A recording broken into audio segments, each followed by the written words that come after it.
Hi అండి అందరికీ. అందరు ఎలా ఉన్నారు? ఈరోజు నేను కాకరకాయ ఎల్లిపాయ కారం చేస్తున్నాను. దాన్ని ఎలా చేయాలో మీకు చూపిస్తాను. ఫస్ట్ మనకు కాకరకాయని ఇలా పీల్ చేసుకోవాలి. అంటే కొంచెం బొడిపల్లాగా ఉంటుంది కదండి అది. దాన్ని పైన లైట్గానే పీల్ చేసుకోవాలి. ఇప్పుడు మీకు చూపిస్తా చూడండి, అలా పీల్ చేసుకోవాలి. దానివల్ల ఎక్కువ చేదు అనిపించదు అన్నట్టు కాకరకాయ. చిన్నపిల్లల కాంచి పెద్దల పిల్లల వరకు కూడా కాకరకాయ అంత ఇష్టపడరు కదా. సో ఇలా చేసి చూడండి, చాలా బాగుంటుంది. తర్వాత దాన్ని ఇట్లా స్లైస్గా కోసేయి పక్కకు పెట్టుకున్న తర్వాత ఇప్పుడు అందులోకి మనం ఒక స్పూన్ పసుపు, ఒక స్పూన్ ఏమో ఉప్పు వేసి బాగా పిసికి కలుపుకోవాలండి. ఎట్లా అంటే మనకు ఉప్పు పసుపు అంతా కాకరకాయ ముక్కలకు బాగా పట్టాలన్నట్టు మంచిగా ఇట్లా కలుపుకోవాలి.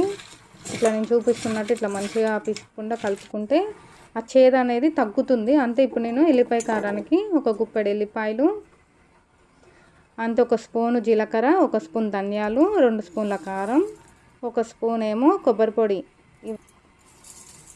ఇవన్నీ వేసుకొని మంచిగా పేస్ట్ చేసుకున్నానండి. కారం ఎక్కువ తినేటోళ్ళు అయితే ఇంకొక స్పూన్ కూడా వేసుకోవచ్చు. తర్వాత ఇప్పుడు ఒక గిన్నె పెట్టుకొని అందులో మనం కొంచెం డీప్ ఫ్రై చేయాలి కాకరకాయలు. సో ఒక 4 స్పూన్ల ఆయిల్ పోసుకున్నానండి నేను.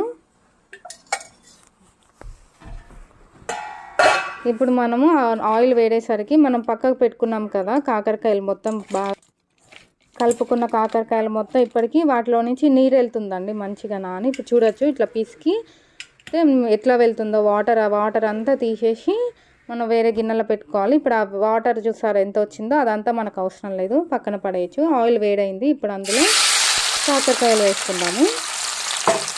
మంచిగా డీప్ ఫ్రై లాగా చేసుకోవాలండి. అవి 5 నిమిషాలకు ఒకసారి మంచిగా కలుపుకుంటూ వాటిని డీప్ ఫ్రై చేసుకోవాలి.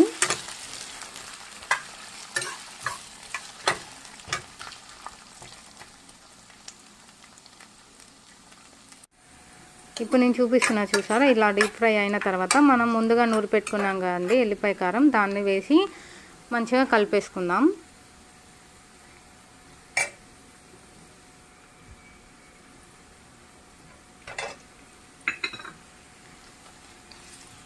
దీన్ని మంచిగా కలిపేసుకున్న తర్వాత ఒక 5-6 నిమిషాలు సిమ్లో పెట్టి మంచిగా వేయించుకున్నాం అనుకోండి, మనకు